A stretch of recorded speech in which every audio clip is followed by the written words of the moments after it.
बेचारी कशिश, विदाई का समय आ गया है। एक पागल आशिक विदाई के समय सामने से गुजर रहा था। अचानक दर्द भरी आवाज़ में गाना गाने लगा, चल उड़ जा रे पंछी के अब यह देश हुआ बेगाना के, चल उड़ जा रे पंछी। कशिश के कानों में भी यह आवाज़ पहुंची।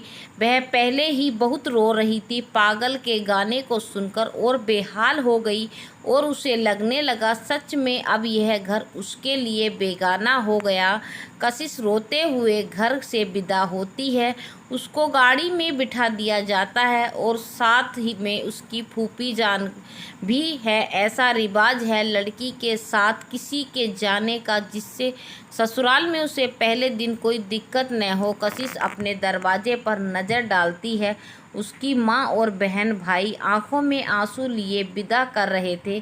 कशिश भी बुरी तरह रो रही थी। हजार बार मना करने के बाद भी आखिर उसकी शादी वहाँ कर दी जहाँ वह कभी नहीं चाहती थी। गाड़ी धीरे धीरे बढ़ने लगती है और कशिश गुजरे हुए लम्हों को याद करते हुए गहरी सांस लेकर सोचती है, जो होना था सो हो गया, अब पछतावे हो तू क्या। जब चिड़िया चुग गई खेत, जितना विरोध वह इस शादी का कर सकती थी उतना उसने किया था। हर बार उसकी अम्मी उससे कहती, मैं अपनी ज़िंदगी में तेरी शादी करना चाहती हूँ, मैं तुझे इस तरह अकेला नहीं छोड़ सकती। मेरे बाद कोई नहीं है जो तेरी फ़िक्र करे और तुझे अपनी फ़िक्र है नहीं। सबकी हर वक्त परवाह करती रहती है, अपने बारे में कभी नहीं सोचती।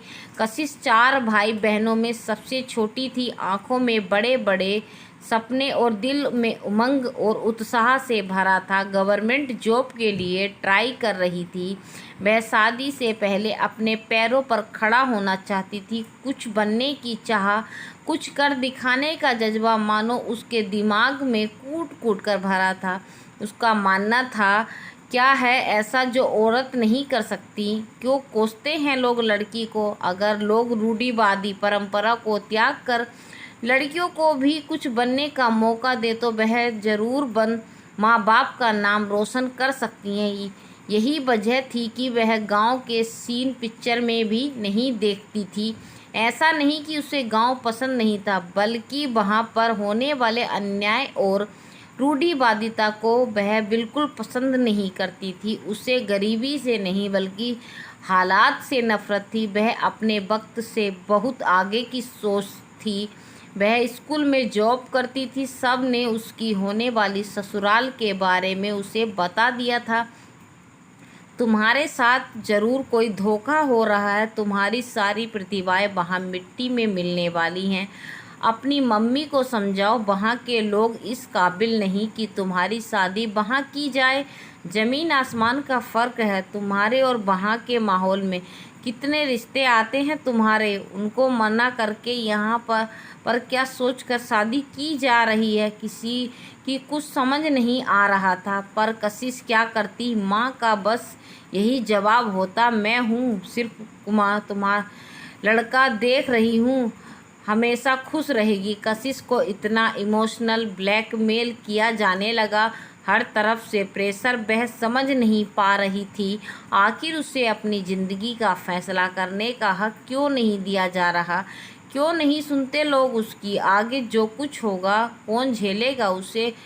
क्यों नहीं समझाते लोग यह बात। आखिर क्यों माँ कहती, तुझे कोई गांव में नहीं रहना, वह जहाँ जहाँ जॉब करेगा तू वहाँ वहाँ जाएगी। और तूने जो सपने देखे हैं ऐसे लड़के के साथ ही पूरे हो सकते हैं। सेंट्रल गवर्नमेंट का जॉब है उसकी नौकरी देख, साथ साथ में हैंडसम भी बहुत है। बस तू तो गांव के पीछे पड़ी है। गांव का होना कोई गुनाह है क्या।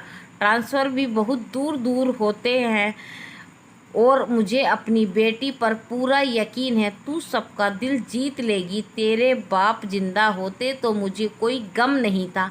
लोग 10 तरह की बातें बनाते हैं, मुझे अच्छा नहीं लगता, पर क्या करूं, मैं मजबूर हूं। माँ की मजबूरी समझ और मेरी बात मान ले, हाँ कर दे इस शादी के लिए। सब लोग कशिश को बहुत पसंद करते थे। वह बेहद हुनरमंद और हर चीज़ में माहिर थी। पढ़ाई लिखाई के साथ साथ dress designing, cooking, decoration, craft, सिलाई कढ़ाई, कोई चीज़ ऐसी नहीं थी जो वह न जानती हो। उसकी अम्मी जान हमेशा कहती, तू इतनी हुनरमंद है, सब लोग तेरे आगे पीछे फिरेंगे। एक पढ़ी लिखी लड़की की बहुत इज्जत होगी, उस घर में तू पहली बहू होगी गांव की जो इतना पढ़ी लिखी। क्या उसकी माँ की बात सच होगी? क्या सब लोग कशिश के आगे पीछे घूमेंगे या उसे नानी याद दिला देंगे?